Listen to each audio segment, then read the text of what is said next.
Bienvenidos a 360 grados, una visión global de la noticia, un espacio para debatir sobre todo lo que sucede en Colombia y en el mundo.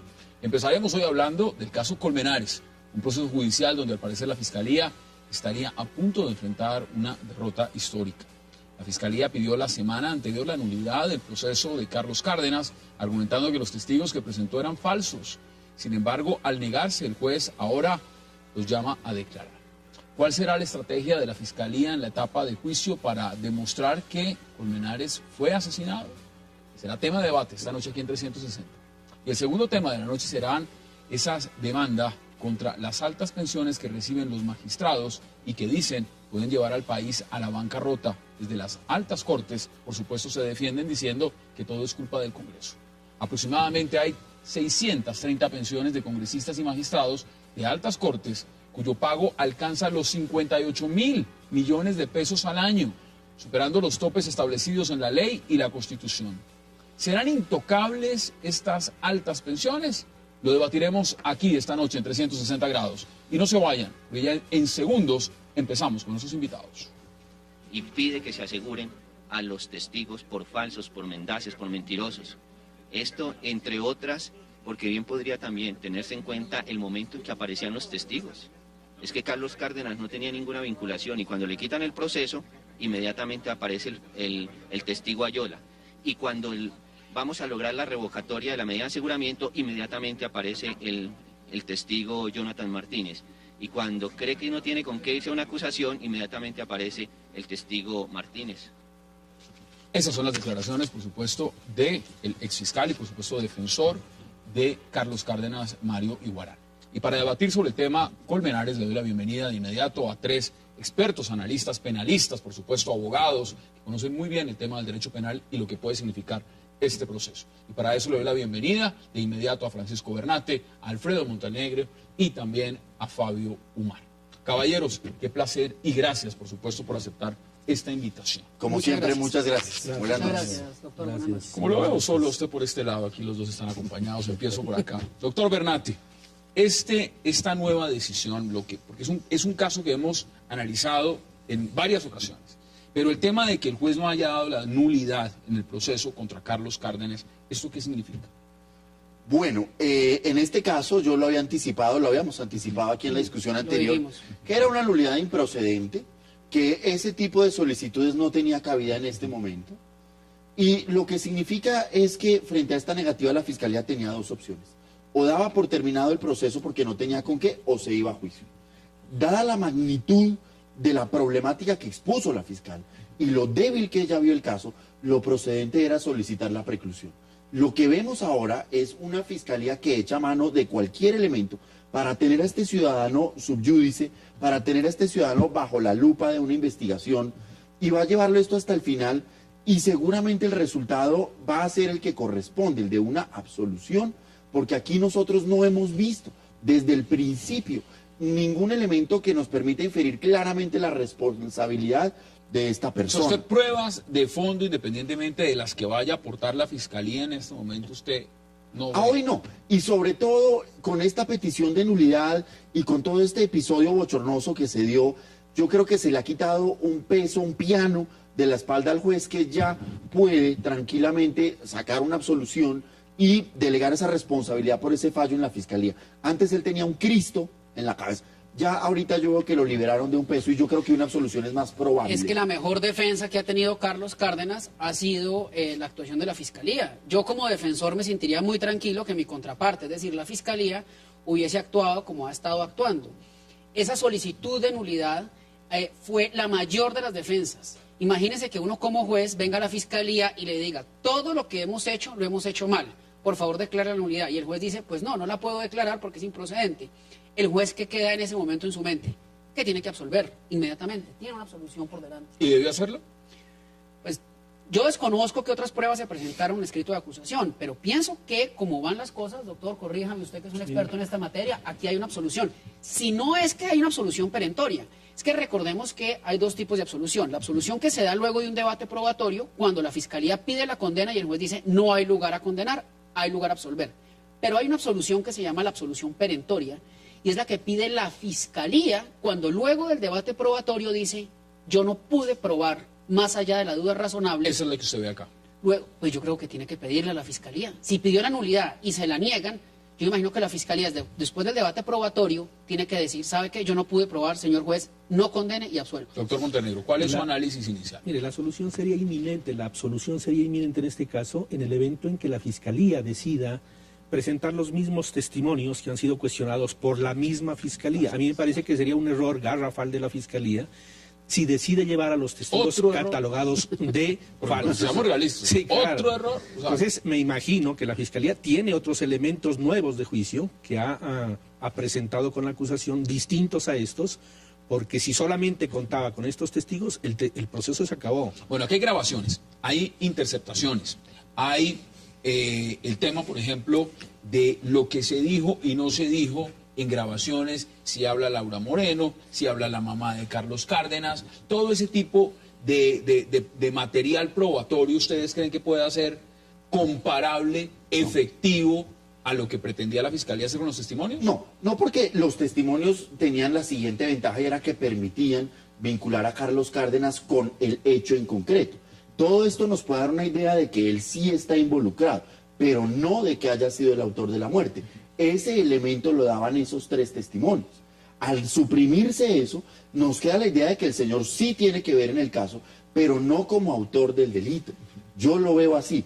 Y sí preocuparía muchísimo ver que cuando se encontraron tan resteados y prefirieron solicitar un tiempo para volver a encabezar la investigación en solo cuestión de 2 horas, pretendan presentarnos una investigación como fuerte y como sólida.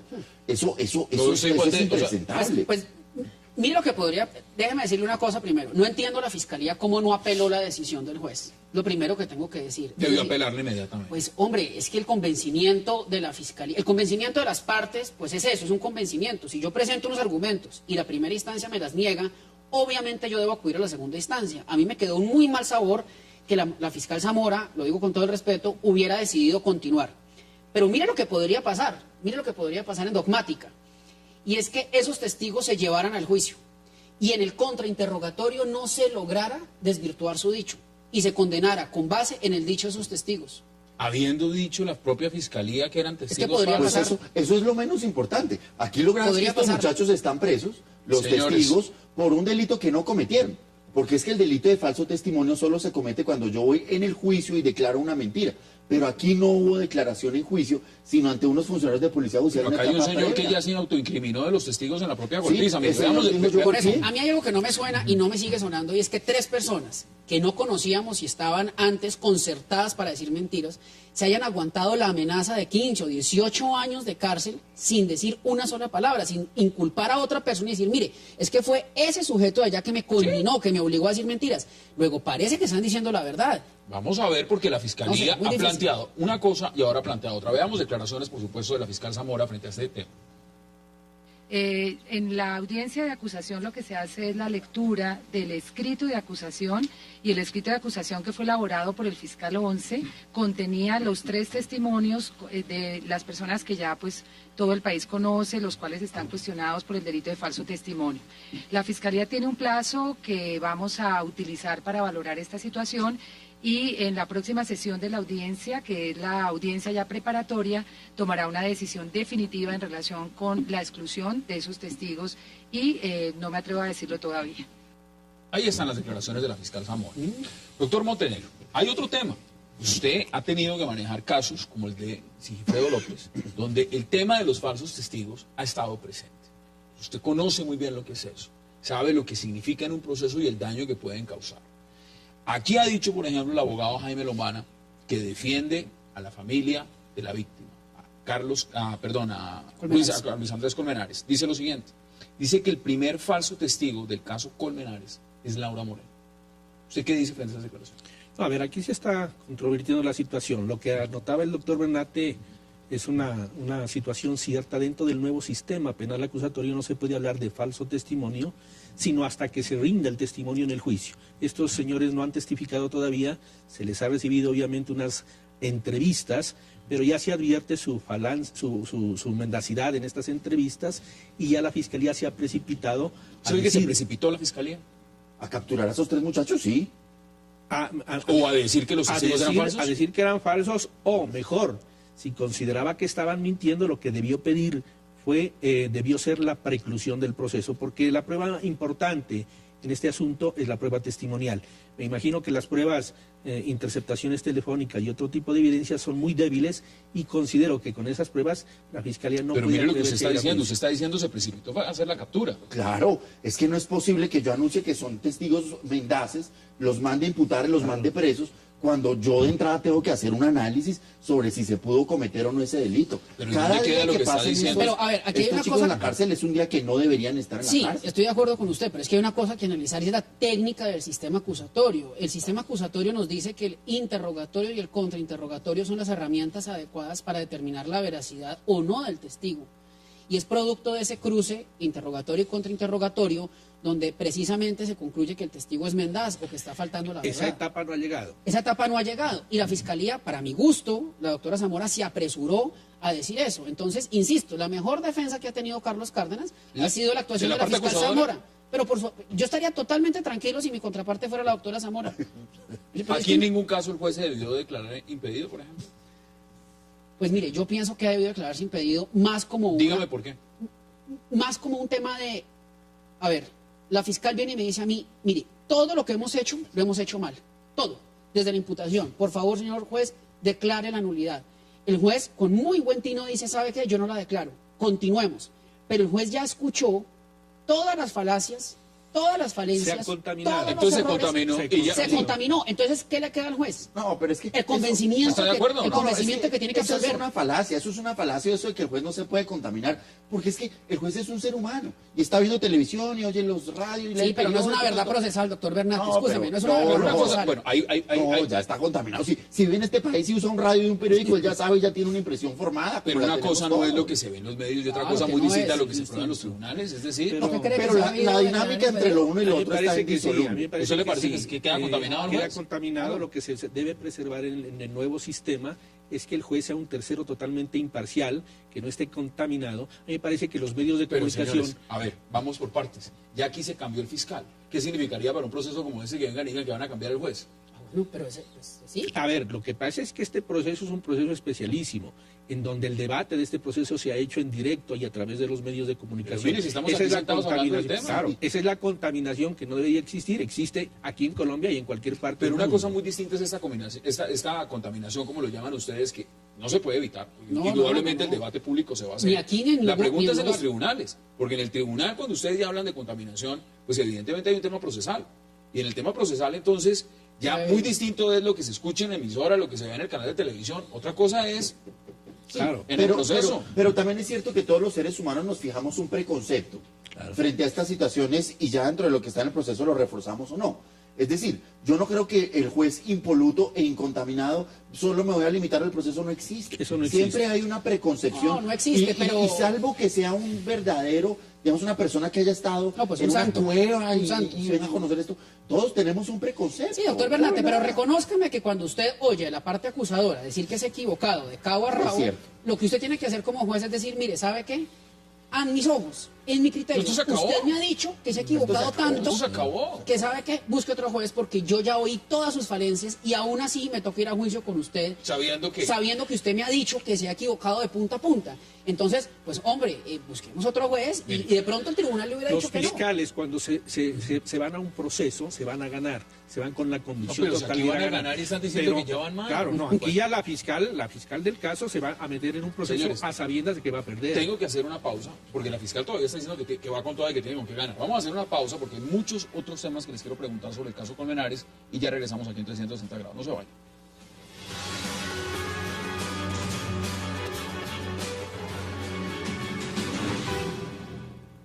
Porque cuando se habla de cartel de testigos, no solo tenemos que reducirnos a los testigos como tales, sino también hacen parte de esos carteles de testigos, en este caso pueden ser personas, incluso funcionarios, habrá que mirar. Regresamos a 360 grados porque esas declaraciones me parecen fundamentales. Eso es un concierto para el equipo. Evidentemente, aquí el problema de los falsos testigos no solamente es que existan los falsos testigos, sino que además, y se ha comprobado en la Fiscalía, que existen algunos miembros del CTI y en la DIJÍN también, algunos miembros de la DIJÍN, no todos, que acompañan los falsos testigos y lo más criticable que puede haber es que existen fiscales que a sabiendas les dan crédito a los falsos testigos. Es gravísimo. Gravísimo, porque la Fiscalía y la Justicia está perdiendo toda credibilidad y eso en una democracia no se puede permitir. Mire, vamos por partes. Yo he escuchado en las audiencias que supuestamente en este material probatorio la Fiscalía tenía más de 100 elementos probatorios. O sea, aquí estamos hablando de que hay 3 testigos. 3 testigos que se caen. Pero entonces, si hablamos de que hay más de 100, digamos que hay 100, hay 97 todavía, eso según las audiencias y según la Fiscalía. ¿Qué significa eso? Que todavía con esos elementos hay material para condenar. ¿O eso no? Es que desde el principio, el proceso y el caso contra Carlos Cárdenas, desde el principio ha sido muy débil. Es que lo que uno aprecia en el caso particular de él, es como si se tuviera la percepción de que algo tiene que ver y busquémoslo por donde sea. Pero mire volvemos. que él solo es procesado cuando aparecen los testigos falsos sin ninguna otra evidencia. En la experiencia indica que en estos 110 elementos materiales probatorios está la identificación, está una cantidad de cosas que a la hora de la hora no tienen nada que ver. Yo personalmente, y lo dije aquí hace 6 meses, no veo un caso claro contra esta persona. Me da tristeza que esta persona vea que su vida se ve afectada ahora por 6 meses más, esperando un juicio. Tremendo. Ahora, yo quería dejar una reflexión en el ambiente. El sistema acusatorio, de entre sus grandes falencias está el que los testigos no hablan sino hasta el juicio. Entonces, es como si se fuera sabiendo de a poquito, A a cuenta esperar gotas. al juicio. Antes teníamos una cosa mucho mejor, y era que la persona iba y hablaba y eso ya valía. Bueno, Aquí cuánto señores, no nos hubiéramos hablado. acá hay un tema que me parece importante que lo pongamos en contexto. Donde está sentado usted, doctor Montenegro, estuvo también sentado el abogado Jaime Granados. A una de las preguntas que yo le formulé le dije, doctor Granados, usted representa a Laura Moreno, ¿esto fue un homicidio o no? Le dice que él va a demostrar en juicio que eso no fue un homicidio. La Fiscalía, independientemente que haya desvirtuado o no a los testigos, a los falsos testigos, sigue diciendo que esto fue un homicidio. Hay un punto clave. En la percepción de lo que se ha, ustedes pues no han visto el proceso, pero estamos hablando de lo que se ha ventilado, de lo que se pone en los medios, ¿esto fue un homicidio o no? A mí me parece que fue un accidente, estoy de acuerdo con el doctor Granados. ¿Usted cree que fue un accidente? Sí, a mí me parece que es un accidente desafortunado, pero la Fiscalía ha intentado por todos los medios, y obviamente al principio pues con un fiscal bastante cuestionado, que ha tratado de armar un proceso a través de unos testigos. La Fiscalía, de acuerdo con el doctor Bernate, y yo también estoy de acuerdo con eso, al principio nunca ha tenido nada. Ese proceso cobró importancia cuando se descubrieron unos testigos que los presentaron como si fueran la última panacea e inmediatamente se empezaron a derrumbar uno por uno. Luego entonces... ¿Usted cree lo mismo? No. ¿Usted cree que esto fue un accidente? No, mire, yo no conozco el proceso, No, por supuesto, pero yo le estoy hoy diciendo- en El Espectador, en la versión digital, hace un par de horas leí que un perito forense, ex director de medicina legal, decía que el cráneo de Colmenares tenía 7 fracturas. Pues eso lo ha hecho Máximo Duque desde el principio. 7 fracturas, no hay forma que uno se las haga cayéndose. Tendría que caerse 7 veces. Entonces, pues, a ver, las cosas son como son. Es un homicidio. Yo desconozco los elementos materiales del proceso, no soy parte en el proceso, pero todo indica que hay un homicidio. La pregunta no es si hubo homicidio o no. Y me parece que en últimas esa no es la pregunta. La pregunta es, partiendo del supuesto de si hubo homicidio, se ha investigado adecuadamente, Pero- los Pero operadores... eso es una parte, porque el hecho fundamental es si es un homicidio o no. Pues evidentemente si no fue un homicidio están inculpando personas por un acto que no fue, pero si fue un homicidio, ser responsables. Y no solamente hay que buscar a los responsables, el tema es que la justicia o se inventó unos responsables, que es muy grave, utilizando mecanismos No, gravísimo, totalmente gravísimo. violatorios del proceso, de la normativa, de la legislación, y lo más grave aún, que entonces los 100 elementos probatorios que tendrá, pues algunos podrán ser también inventados. Pero es que, todos se déjeme habían le digo una inventado en cosa, esa línea. este proceso se ha vuelto tan complicado en tema mediático y en tema probatorio y en tema de dogmática penal, que a mí no me extrañaría que por cuenta de este proceso rodaran cabezas en la fiscalía. Claro que sí. Pero si Sí, está han bien, robado. la primera cabeza que están pidiendo es la del fiscal, La del fiscal. Antonio Luis No, González. pero que rodaran cabezas de la cúpula. Porque el Pero es fiscal que- seccional 11, Antonio Luis González, pues es un hombre de carrera que vive de la ¿De academia. la cúpula que usted a qué vive- se refiere? ¿A fiscal Montalegre? No, pero a mí se me haría raro que se fuera, por ejemplo, la fiscal delegada ante la Corte. Es que si ella pierde este proceso, Pero es que, es ¿quién- un golpe claro, mortal Pero si la para consideran fiscalía. una de las damas de hierro la Pero fiscalía. es que ese es el problema. Pues no veo el hierro. que a un caso de que el del común, porque ¿cuántos homicidios hay al día en Colombia? La fiscalía se la jugó toda, por Dios. Se la jugó a fondo, es sí. que puso una fiscal de la más alta dignidad dentro de la Por fiscalía. eso les Le estoy puso su preguntando nombre, si ustedes ven se que la pueda rodar jugó. esa cabeza cuando Yo sí supuestamente es uno de los elementos más Si importantes esto- de credibilidad de la si fiscalía. esto fuese un homicidio, ¿dónde están las pruebas? Si las pruebas son las que presentó la fiscalía no tiene nada. A mí me parece que se precipitaron a armar un proceso. La doctora Zamora sigue con un proceso que quiere salvarlo al final, pero no va a poder No va a poder, hacerlo. no va a poder. No existen, la fiscalía no tiene pruebas. A mí me parece que no existen interceptaciones, no puede haber, porque nadie sabía que eso iba a ocurrir. Las interceptaciones, si acaso, son posteriores. Son posteriores. Son oígame bien, posteriores, son de un posteriores. homicidio en las características que se dice ocurrió un 31 de octubre en una zona tan concurrida de Bogotá, ¿sí? Debió haber más de 10 testigos verdaderos. Y no existen. Pues habían unas cámaras y todo se perdió. No hay Todo se material borró. ¿Qué técnico. pasó con eso? Bueno, todo esto es muy enredado, realmente todo esto es muy enredado. A mí cada vez me confunde más todo lo que ha pasado y me confunde más la actuación de la Fiscalía. Yo siempre lo he dicho con todo respeto y lo diré, pero aquí se están dando pasos en falso en la Fiscalía General de la Nación en tema de técnica del derecho procesal de la Ley A ver, 906. vamos por partes.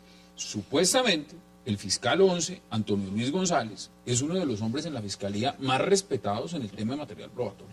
O sea, es decir, Sí, es decir, sí. aquí no estamos diciendo es un fiscal o era un fiscal inexperto en el proceso. Que lo Estamos deja Al hablando- parecer no es tan Bueno, así. bueno, Óyeme bien, por eso les pregunto. el procurador Pues acá hay mandó un- una carta señalando hace un año a la fiscal Vivian Morales que le pusieran atención a este fiscal por sus términos tan groseros en los que se refería y sobre todo porque desconocía totalmente el derecho. Ahí está esa carta, hoy salió a la luz pública. ¿Usted está de acuerdo? No estoy de acuerdo. Independientemente que yo sienta un profundo respeto por el doctor Antonio Luis González, sí debo decir que es un hombre que ha escrito, no sé, con la mejor editorial de este país en Derecho, tal Pues a mí vez. me han que es dicho que el leyes. señor habla y lo escucha todo el mundo, justamente en el tema de, Pues que lo de diga el doctor investigación Bernate, que es procesal. una parte un poco más imparcial. Yo personalmente es un hombre que lo veo que cada vez que habla conoce lo que está diciendo en las entrevistas. Yo he estado con él en audiencias y me parece que es un gran profesor, es un gran jurista, es un hombre que empezó y lo Pero digo en este con- momento se le vino el mundo encima. Se le vino el mundo encima. y la gran pregunta Este es... proceso la gran- demuestra Bueno, que no por es eso, así. La Pero gran es que- pregunta es que sí, viene pero- entonces en ese caso. O sea, yo sí quiero decir una cosa, y es que este caso ha sido muy turbio en lo que tiene que ver con el manejo que las partes le han dado. Es decir, aquí hay denuncias para todos lados. A todos lados. Aquí se han denunciado todos contra todos, las audiencias terminan como no son. Pero sí, independientemente de todo, si hay una autoridad en el sistema penal acusatorio es el doctor Antonio Luis. Yo Es creo más, que yo me sí. atrevería a decir, de los 200.000 abogados litigantes que hay en Colombia, es el único que lo entiende. Porque ese sistema acusatorio no lo entiende nadie. A usted no le gusta, a usted sencillamente el sistema penal acusatorio no le No, gusta. no, eso fracasó. Pero, A mí me mire, encanta. pero estamos en ese sistema, a usted le gusta. mí Bueno, me ahí gusta. están las posiciones y en ese sistema estamos. usted le Entonces, gusta. independientemente Ahora, de que yo le les digo una guste o cosa, no, pues ahí estamos. En un caso como un homicidio, lo que debe primar en un sistema penal, cualquiera que sea, ¿sí?, es la prueba de carácter técnico, que aquí brilla por su ausencia. Y Pero estamos si no- remitiéndonos a la prueba testimonial. Pero justamente que es la están prueba diciendo que el más- tema técnico no existe. Usted mismo lo decía. Los videos no hay. Ropa al parecer no aparece. No aparece. Hay Eso un que- montón eso de que La elementos. ropa, la ropa parece que la funeraria la incineró. Bueno, la ¿eso? incineró. ¿Qué Imagínese quiere decir eso? eso? No tener, Oye, eso es no tener. que la Fiscalía desechó una cantidad de evidencias que pudo haber utilizado si es que esto era un homicidio, ¿sí? No las aprovechó debidamente. Eso está dando a entender que la Fiscalía no está preparada técnicamente para hacer una investigación por un homicidio. Pero si es que ocurrió. Eso es lo que está sucediendo aquí. Aquí quien tiene derecho a la defensa es quien tiene la capacidad económica. Porque mire que esta defensa, las señoritas Laura Moreno y Jessy Quintero, los peritos vienen de los Estados Unidos. Claro. Eso cuesta un dinero. Sí. Y nosotros como colombianos, pues con las manos haciendo lo que podemos hacer con nuestra técnica, eso demuestra lo perverso de ese sistema. Si estas niñas estuvieran en manos de un defensor o de unos peritos que no tienen esos recursos, pues estarían condenadas. Claro que sí, A pero- eso se reduce pero me todo estoy esto, esto es refiriendo a la perverso. Fiscalía, que ese es un ente muy poderoso y tiene Muy un poderoso.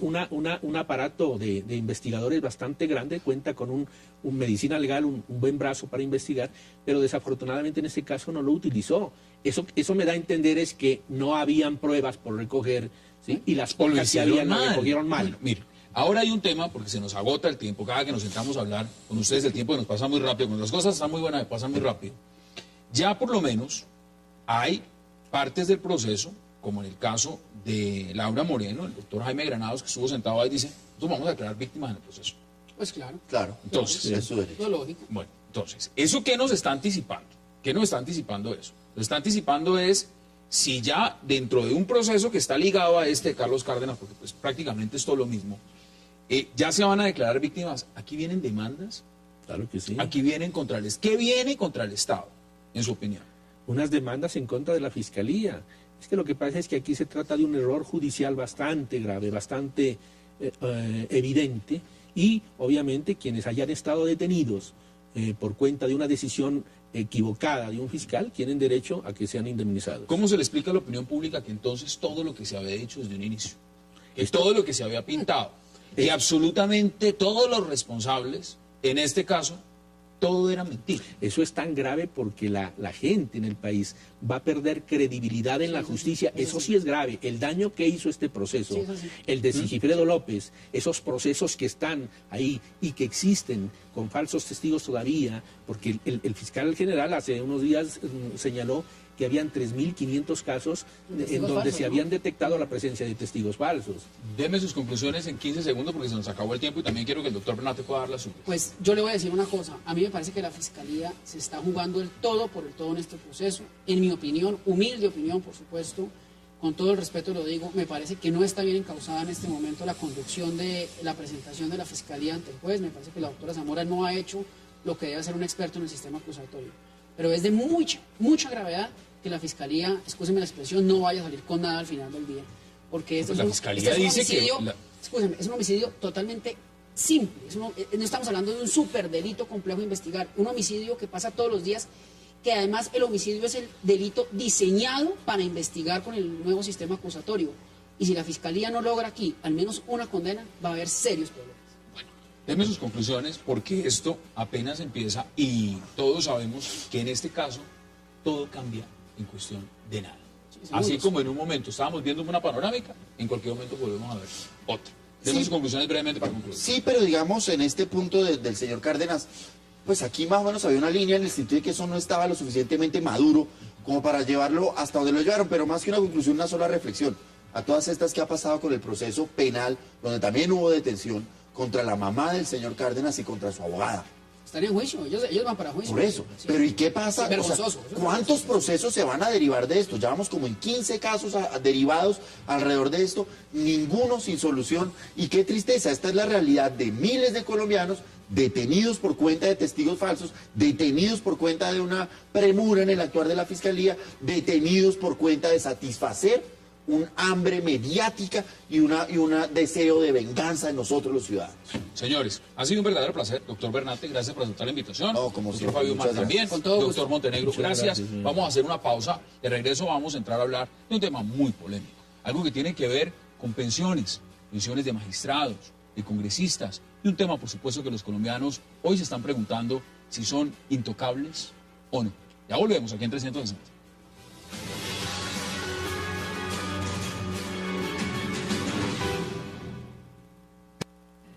Lo que se espera de la decisión de la Corte Constitucional es que ésta sea acorde con que las pensiones que se paguen correspondan a las cotizaciones efectivamente realizadas, es decir, que la pensión, el monto de la misma, haya sido efectivamente pagada a través de las cotizaciones. Regresamos a 360 grados, las declaraciones, por supuesto, de la ministra de Justicia. Ahora un tema fundamental, vamos a hablar de lo que les habíamos prometido, el tema de las pensiones, tema de si los magistrados, los congresistas están recibiendo pensiones exageradas. Y eso es un punto clave porque es uno de los temas que más se está debatiendo y donde la Corte Constitucional va a tener que dar algún dictamen. Para eso le doy la bienvenida al magistrado Jaime Arrubla, por supuesto también a Óscar Ortiz y a Germán Calderón España. Gracias por haber aceptado esta invitación. Gracias, Ramos. Germán, empiezo con usted por una razón muy sencilla. Usted interpuso una demanda. Sí, señor. ¿Por qué es esa demanda? Explíquemelo rápidamente. Bueno, demando el artículo 17 de la Ley Cuarta de 1992 por inconstitucionalidad, porque es violatorio del artículo 48 constitucional, que fue modificado por el Acto Legislativo 01-2005, que establecía tres premisas fundamentales. Uno, que el régimen pensional no podía afectar la sostenibilidad fiscal del Estado. Dos, que proscribía los regímenes especiales, salvo el del presidente de la República o los miembros de la fuerza pública. Y tres, que no pueden haber pensiones en Colombia superiores a 25 salarios mínimos mensuales legales vigentes. Traduzco, usted en el fondo lo que está diciendo es que acá tiene que haber un tema de igualdad. Correcto. Es Por vía de violación del artículo 48 se viola el artículo 13 también constitucional, y al violar dos preceptos constitucionales, esta norma que es de inferior jerarquía es Para inconstitucional. un televidente que de derecho constitucional no sabe nada, que de derecho realmente cuando usted le habla de artículos y lo demás no lo entiende, lo que quiere decir es que usted considera que los magistrados y congresistas están pensionándose con exceso. Sí, con exceso, pero bajo la premisa de que el artículo 13 constitucional habla que todos los colombianos somos iguales ante la ley y merecemos el mismo tratamiento por parte del Estado. En la medida en que no hay un igual tratamiento para congresistas y magistrados de altas cortes frente a los demás ciudadanos, se viola el principio de la ¿Con igualdad. cuánto se está pensionando en este momento un magistrado? Se está pensionando con el 75% del salario base, es decir, hablamos aproximadamente 17, 18, 19 millones de pesos. ¿Y un colombiano normal? Un colombiano normal, pues promedio de pensiones está entre 2 salarios mínimos mensuales legales vigentes, 3, 4, dependiendo del salario base que haya cotizado durante los 20 años laborados, que es un requisito como para que se establezca la pensión o se liquide la pensión. Ahí está su posición. Magistrado Jaime Robles, gracias por aceptar la invitación. Con el mayor de los gustos. ¿Qué dice usted frente a esta demanda? Totalmente de acuerdo. Mire, un sistema jurídico, un país, tiene que acabar con todas las iniquidades que se presenten en cualquier sistema. No solamente en el pensional, también en el salarial, también en materia de propiedad privada, de lo que sea. Tenemos que empezar por eso. A mí me parece que, como lo explicaba mi antecesor en el uso de la palabra, el acto legislativo del 2005, el 01 del 2005, le puso fin a los regímenes especiales en materia pensional. Y dijo que ya no habría más regímenes de esa naturaleza. Solamente quedaron el del presidente de la República, el de la fuerza pública y los que tenían ya derechos adquiridos. ¿Qué es lo que pasa? Que se viene incumpliendo ya con esa reforma y sigue pensionando gente sin respetar esa norma, y otra que trae el mismo acto legislativo, y es que le puso un tope, que no podía haber ninguna pensión. Estamos hablando de alrededor más o menos de 15 millones. 14.600.000 pesos. Entonces, si el Consejo de Estado o los jueces contenciosos o los jueces ordinarios o la sala laboral de la Corte no cumplen con esa norma, pues hay remedio contra esas sentencias que están incumpliendo. Importante lo que usted está diciendo. Pero a mí me parece que el problema no está ahí. ¿En dónde está el problema? A mí me parece que hay una norma peor, que es la que está causando el desequilibrio pensional en Colombia. Y es que hay una norma que dice que los funcionarios de la rama judicial, y eso se lleva a los fiscales, a los de Procuraduría, incluso a los de Contraloría, se pensionan con el sueldo más alto que hayan devengado en el último año. Por eso es que todos los empleados en Colombia quieren terminar su vida laboral con una pequeña palomilla en alguno de esos sectores, para que automáticamente, sin haber contribuido equitativamente a un sistema pensional, se les pensione con el último sueldo. Ese es el carrusel de las pensiones. Y eso es lo Por que eso está, es que eso lo está vemos denunciando la Contraloría. en altas cortes, vemos pasar magistrados auxiliares que duran un mes, que duran 2 meses.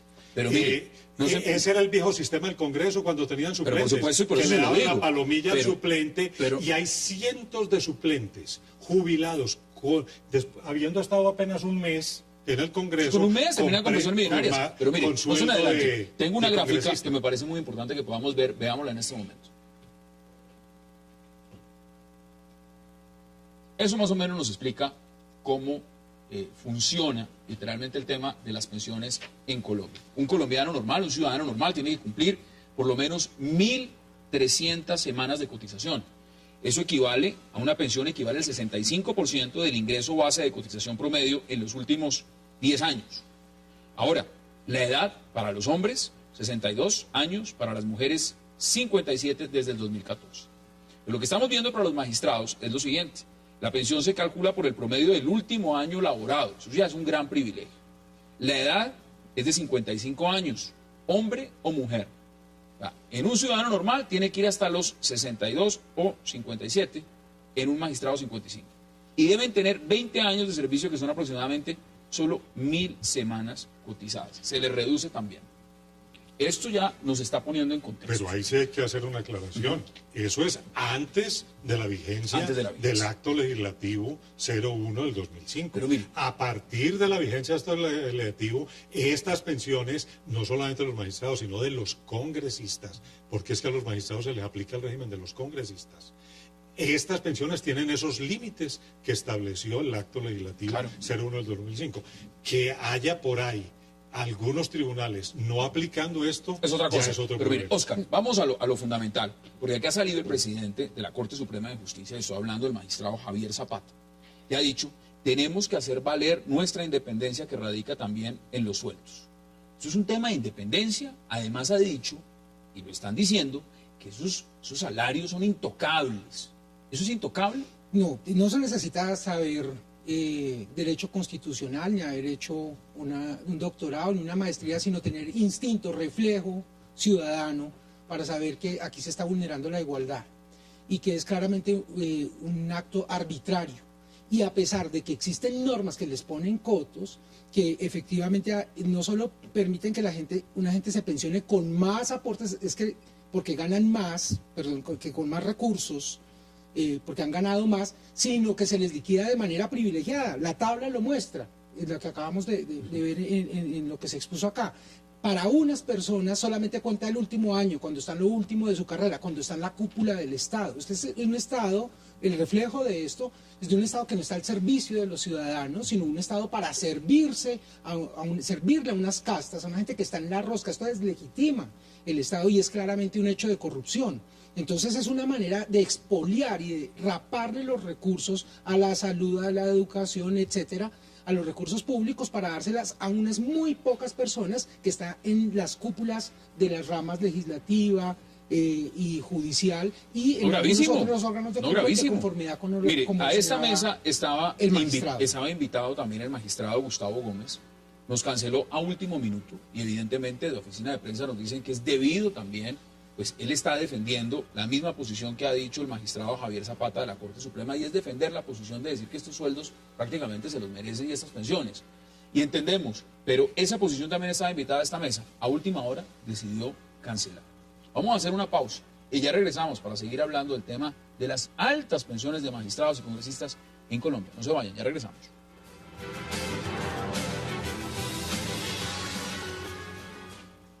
Llegó a Colombia Fonte Celta, el agua mineral más pura. Fonte Celta, enriquecida con solidaridad.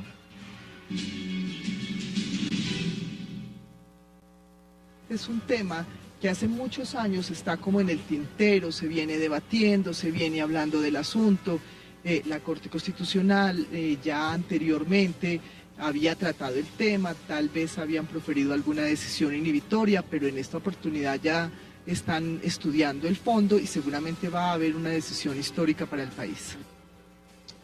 Hermano, acá hay un tema bien interesante, porque usted también lo ha dicho, y es que estas altas pensiones a magistrados pueden llevar al país a la bancarrota.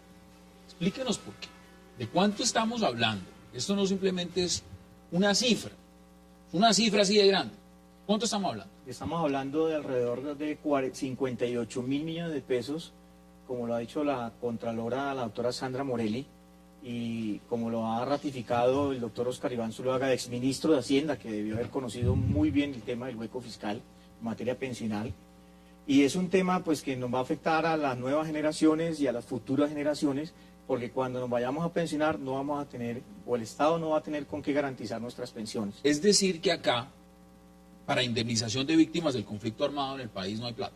Ese es el fundamento. Pero para estas pensiones de magistrados y congresistas sí hay plata. Ese es el fundamento central de mi demanda y lo que me motivó a interponerla, porque yo soy el actor también de la demanda de inconstitucionalidad de la ley de víctimas. Y la Corte Constitucional en su fallo, muy sabiamente, pero no comparto la decisión, me dice que por el principio de sostenibilidad fiscal no se pueden reparar las víctimas del conflicto armado, que yo solicitaba que se rompieran las barreras o los límites temporales y se indemnizaran a las víctimas desde 1948. Entonces se iba hasta esa fecha y decía, ahí empieza el conflicto armado, todos los que han sido víctimas del conflicto armado, pues que tengan derecho a indemnización, pues hay que sacar el presupuesto y darles. Y a partir de esas sentencias que me pongo a pensar y digo, si no hay dinero para reparar a las víctimas del conflicto armado interno en Colombia, que debió haber protegido el Estado colombiano, pues no puede haber dinero para pensiones, como lo dice el honorable magistrado, de personas que teniendo un sueldo inferior durante 20 años tienen una palomilla de 1 o 2 meses o un año y terminan con pensiones ¿cómo se explica eso? obscenas. ¿Cómo se explica eso? Pues que me parece muy elocuente lo que dijo hoy el presidente de la Corte Suprema de Justicia, que no es explicable, y es que se invoquen razones tan baladíes como decir que lo justifica la independencia, como si hubiera una relación entre el salario y el cumplimiento de las funciones. Eso lo podría decir un periodista, entonces para ser independiente me tiene que pagar más plata. A menos salario, menos independencia, es decir, sin menos pensión en el futuro, menos independencia en el ejercicio y en el cumplimiento de sus deberes. ¿Pero es un tema de independencia o es un tema de ética? Es un tema de ética, claramente, que se refleja en el derecho, y entonces vemos cómo eso opera tanto para la expedición de las normas, ha operado para generar regímenes privilegiados, y ha operado también incluso para la hora de emitir sentencias.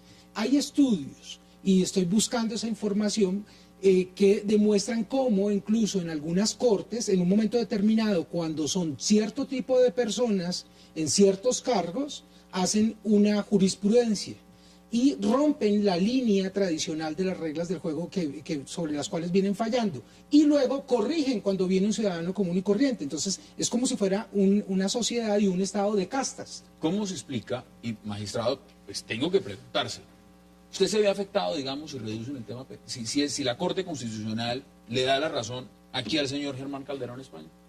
A ver, mire, yo vuelvo y le digo, para mí el problema lo solucionó el acto legislativo número 1 del año 2005. Es que acabó con los regímenes especiales. Lo que hay es que aplicar ese acto legislativo. Que lo aplique, mejor dicho. Exactamente. Y hay que desarrollar líneas jurisprudenciales tendientes a aplicar eso. A mí me parece muy grave lo que acaba de afirmar aquí el doctor, que la línea jurisprudencial cambia dependiendo de los ciudadanos. Yo como magistrado no conozco eso, correcto. Y me parece que eso sí daría lugar a una denuncia. Es que eso es prevaricato, no fallar para unas personas de una manera y para otras de otra. Yo no conozco eso, ni he visto que eso se haga en la Corte Suprema, que es la que conozco. No sé en otras cortes, pero eso no podría ser. Aquí todos los ciudadanos son iguales ante la ley, hay un principio de igualdad que aquí es invocado y todos tienen derecho a eso. Tenemos que corregir las iniquidades de un sistema pensional perverso que estableció regímenes especiales para congresistas, para magistrados, y el de magistrados más reciente. Se lo pregunto al otro lado. Para mí el más grave es la extensión que se hace eso al que así sea en interinidad esté un mes en uno de esos puestos. ¿Cómo se explica que alguien mire, con un procurador delegado, un procurador delegado, lo nombran procurador delegado y con eso mejora su pensión? Un magistrado auxiliar, como vimos que se hizo en el Consejo Superior de la Judicatura, sala disciplinaria, venía de juez con una pensión de 4 millones, lo nombraban un mes. Y con eso ya accedía, pero... Y con eso se subía la pensión a 16, 17 millones. Sí, y oficinas de magistrados que recurrentemente nombraban a personas que le faltaban muy poco tiempo. No, eso es sistemáticamente. Por supuesto. Eso lo que hay es que aplicarlo, pero, lo que hay. La culpa, la responsabilidad, porque acá hay un tema de responsabilidades. Pero uno están diciendo que las responsabilidades están directamente en el Congreso, que son los congresistas. ¿Usted a quién le fija responsabilidades de que esto esté pasando y que no se haya aplicado? Sí, en mi concepto es el legislativo el responsable porque legisló para sí mismo. A partir de pero qué cosa tan curiosa, porque la reforma a la justicia estaba pasando exactamente lo mismo y precisamente por eso se cayó. O sea, esto no es nuevo. Lo que estamos viendo es una panorámica permanente. Ahora, lo que dice el magistrado Rulla todavía es más grave, es que exista un cambio y no se aplique. Hace 8 años. Y hay un responsable directo y es el Fondo de Previsión Social del Congreso de la República que no ha cumplido y que es la primera autoridad administrativa, porque ya deja de ser legislativa sino autoridad administrativa, en cumplir el mandato del Acto Legislativo 01-2005. Es que ya está determinado por vía constitucional, porque ese acto legislativo modificó el artículo 48, y entonces aquí no se está violando una ley, se está violando la máxima carta magna que es nuestra constitución política de Colombia. Lamentablemente, como siempre acá, se nos está acabando el tiempo. En 15 segundos, dígame qué pasa si acceden a sus pretensiones. ¿Usted qué es lo que está esperando justamente? ¿Hay que devolver la plata? Eso dependerá de los efectos que le imprima en el fallo el magistrado ponente y en general... ¿Y usted qué espera que pase en la audiencia? Yo por lo menos solicito a través de las pretensiones de mi demanda que se frene el desangre al fisco estatal. Como mínimo. Como mínimo. Deme sus conclusiones en 15 segundos, magistrado. Yo creo que el que haya recibido una pensión en exceso y no se haya cumplido el acto legislativo del número 1 del 2005, se ha enriquecido injustamente. Y por lo tanto habría una acción para recuperar lo que indebidamente ha pagado el Estado. Oscar, creo que lo más importante es que se cumpla el acto legislativo y que obviamente introduzcamos un correctivo para esa norma perversa que está permitiendo el carrusel de pensiones. ¿Cómo se entiende, y con eso sus conclusiones en 15 segundos, que el salario mínimo que ganan millones de colombianos se pueda modificar cada año y que salga presidente de un alto tribunal como la Corte Suprema diciendo que los salarios de los magistrados son intocables? ¿Eso cómo se entiende? Una desvergüenza. Es el colmo que una persona que de esa estructura, de ese recorrido, de ese bagaje, con ese acceso a esos privilegios, con esas responsabilidades, salga a decir que la rectitud en el cumplimiento de sus deberes depende de los privilegios en sus pensiones o del monto de sus cargos. Como un soldado, como un policía que expone su vida para garantizar nuestros bienes y nuestros derechos y nuestras propias vidas, entonces le podríamos exigir la independencia frente a paramilitares, narcotraficantes o terroristas de la izquierda. Usted lo ha planteado y el debate sigue abierto. Óscar Ortiz, gracias por aceptar la invitación. Magistrado Jaime Arrula, gracias por aceptar la invitación. Y por supuesto, Germán Calderón España, gracias por aceptar. Y estaremos muy pendientes de esa audiencia el día de mañana. Y a ustedes gracias por acompañarnos y tenemos una cita de nuevo mañana aquí en Cable Noticias 360 a las 8 p.m. para seguir debatiendo la agenda política de Colombia y del mundo. Es una próxima oportunidad.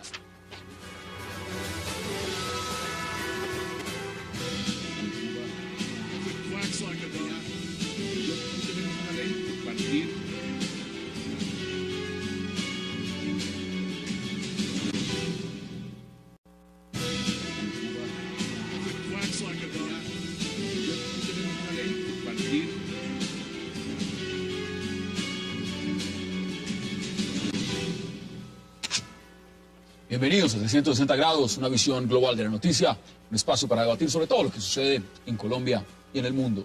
Empezaremos hoy hablando del caso Colmenares, un proceso judicial donde al parecer la Fiscalía estaría a punto de enfrentar una derrota histórica.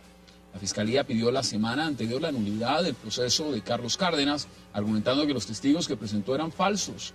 Sin embargo, al negarse, el juez ahora los llama a declarar. ¿Cuál será la estrategia de la Fiscalía en la etapa de juicio para demostrar que Colmenares fue asesinado? Será tema de debate esta noche aquí en 360. Y el segundo tema de la noche serán esas demandas contra las altas pensiones que reciben los magistrados y que dicen pueden llevar al país a la bancarrota. Desde las altas cortes, por supuesto, se defienden diciendo que todo es culpa del Congreso. Aproximadamente hay 630 pensiones de congresistas y magistrados de altas cortes cuyo pago alcanza los 58.000 millones de pesos al año, superando los topes establecidos en la ley y la Constitución. ¿Serán intocables estas altas pensiones? Lo debatiremos aquí esta noche en 360 grados. Y no se vayan, porque ya en segundos empezamos con nuestros invitados. Y pide que se aseguren a los testigos por falsos, por mendaces, por mentirosos. Esto, entre otras, porque bien podría también tenerse en cuenta el momento en que aparecían los testigos.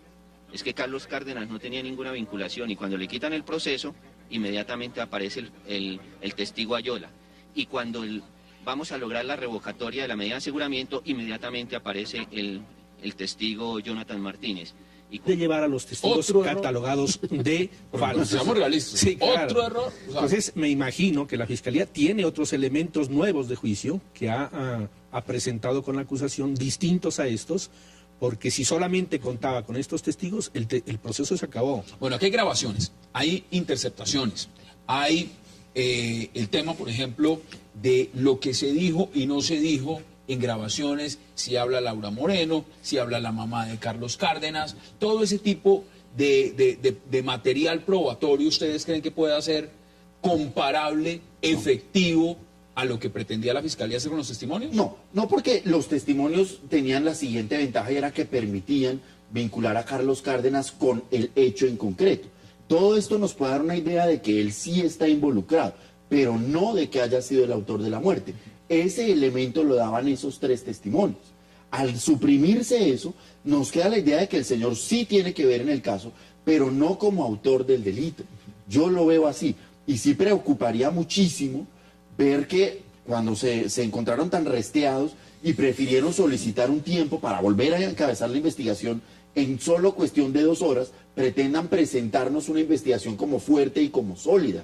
Eso es impresentable. Pues mira lo que podría... Déjeme decirle una cosa primero. No entiendo la Fiscalía cómo no apeló la decisión del juez. Lo primero que tengo que decir. Debió apelarle inmediatamente. Pues hombre, es que el convencimiento de la Fiscalía, el convencimiento de las partes, pues es eso, es un convencimiento. Si yo presento unos argumentos y la primera instancia me las niega, obviamente yo debo acudir a la segunda instancia. A mí me quedó un muy mal sabor que la fiscal Zamora, lo digo con todo el respeto, hubiera decidido continuar. Pero mire lo que podría pasar en dogmática. Y es que esos testigos se llevaran al juicio. Y en el... Usted no... Hoy no. Y sobre todo con esta petición de nulidad y con todo este episodio bochornoso que se dio, yo creo que se le ha quitado un peso, un piano de la espalda al juez, que ya puede tranquilamente sacar una absolución y delegar esa responsabilidad por ese fallo en la Fiscalía. Antes él tenía un Cristo en la cabeza. Ya ahorita yo veo que lo liberaron de un peso y yo creo que una absolución es más probable. Es que la mejor defensa que ha tenido Carlos Cárdenas ha sido la actuación de la Fiscalía. Yo como defensor me sentiría muy tranquilo que mi contraparte, es decir, la Fiscalía, hubiese actuado como ha estado actuando. Esa solicitud de nulidad fue la mayor de las defensas. Imagínese que uno como juez venga a la Fiscalía y le diga, todo lo que hemos hecho, lo hemos hecho mal. Por favor, declara la nulidad. Y el juez dice, pues no la puedo declarar porque es improcedente. El juez, ¿qué queda en ese momento en su mente? Que tiene que absolver inmediatamente. Tiene una absolución por delante. ¿Y debió hacerlo? Pues yo desconozco que otras pruebas se presentaron en el escrito de acusación, pero pienso que como van las cosas, doctor, corríjame usted que es un experto en esta materia, aquí hay una absolución. Si no es que hay una absolución perentoria, es que recordemos que hay 2 tipos de absolución. La absolución que se da luego de un debate probatorio, cuando la Fiscalía pide la condena y el juez dice no hay lugar a condenar, hay lugar a absolver. Pero hay una absolución que se llama la absolución perentoria, y es la que pide la Fiscalía cuando luego del debate probatorio dice yo no pude probar más allá de la duda razonable. Esa es la que usted ve acá. Luego, pues yo creo que tiene que pedirle a la Fiscalía. Si pidió la nulidad y se la niegan, yo imagino que la Fiscalía, después del debate probatorio, tiene que decir, ¿sabe qué? Yo no pude probar, señor juez, no condene y absuelva. Doctor Montenegro, ¿cuál es su análisis inicial? Mire, la solución sería inminente, la absolución sería inminente en este caso, en el evento en que la Fiscalía decida presentar los mismos testimonios que han sido cuestionados por la misma Fiscalía. A mí me parece que sería un error garrafal de la Fiscalía si decide... Contrainterrogatorio no se lograra desvirtuar su dicho y se condenara con base en el dicho de sus testigos. Habiendo dicho la propia Fiscalía que eran testigos... Es que podría pasar... Eso es lo menos importante. Aquí lo grave es que estos muchachos están presos, los testigos, por un delito que no cometieron. Porque es que el delito de falso testimonio solo se comete cuando yo voy en el juicio y declaro una mentira. Pero aquí no hubo declaración en juicio, sino ante unos funcionarios de policía judicial. Pero acá hay un señor que ya se autoincriminó de los testigos en la propia golpiza. Sí, a mí hay algo que no me suena y no me sigue sonando, y es que 3 personas que no conocíamos y estaban antes concertadas para decir mentiras, se hayan aguantado la amenaza de 15 o 18 años de cárcel sin decir una sola palabra, sin inculpar a otra persona y decir, mire, es que fue ese sujeto de allá que me conminó, que me obligó a decir mentiras. Luego parece que están diciendo la verdad. Vamos a ver, porque la Fiscalía ha planteado una cosa y ahora plantea otra. Veamos declaraciones, por supuesto, de la fiscal Zamora frente a este tema. En la audiencia de acusación lo que se hace es la lectura del escrito de acusación, y el escrito de acusación que fue elaborado por el fiscal 11 contenía los 3 testimonios de las personas que ya pues todo el país conoce, los cuales están cuestionados por el delito de falso testimonio. La Fiscalía tiene un plazo que vamos a utilizar para valorar esta situación, y en la próxima sesión de la audiencia, que es la audiencia ya preparatoria, tomará una decisión definitiva en relación con la exclusión de esos testigos, y no me atrevo a decirlo todavía. Ahí están las declaraciones de la fiscal Zamora. Doctor Montenegro, hay otro tema. Usted ha tenido que manejar casos como el de Sigifredo López, donde el tema de los falsos testigos ha estado presente. Usted conoce muy bien lo que es eso, sabe lo que significa en un proceso y el daño que pueden causar.